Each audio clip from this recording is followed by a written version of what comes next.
হ্যাঁ, good evening সবাইকে। সবাই বলো কেমন আছো? নিশ্চয়ই ভালো আছে, সুস্থ আছে সবাই। তো একটা কথা আমি জাস্ট বলতে এলাম। সেটা হচ্ছে যে আমার ভিডিওতে বেশ কিছু কোলাব ভিডিও আছে, ঠিক আছে? তা আমাকে কোলাব ভিডিওগুলো করে দিতে বলা হতো, রিকোয়েস্টেড ভিডিও, তাই আমি করে দিতাম।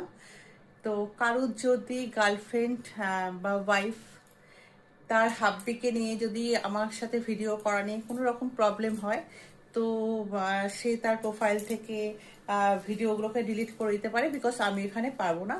তো আমার জানা নেই যে কে কার গার্লফ্রেন্ড, কে কার হাবি, I don't know, what ever, I am not interested. তো সেটাই হচ্ছে কথা। তো আমাকে জাস্ট রিকোয়েস্ট করা হতো, তাই আমি করে দিতাম। আর একটা কথা হচ্ছে, আজকে আমার লাইভে, আজকে না এর আগেও এসছেন উনি, তো আজকেই বেশি করেছিল। তো একজন ইন্ডিয়ান আর্মি আজকে আমার লাইফে এসছে। তো আমি তার প্রোফাইলে থেকে দেখলাম যে অজস্র মেয়েরা জাস্ট তার জন্য পাগল। তো স্যার প্লিজ আমি রিকোয়েস্ট করছি, আমার যত সমস্ত ফলোয়ার্স আছে আপনি একটু তাদেরকে ফলো করে দিন, ঠিক আছে? টাটা।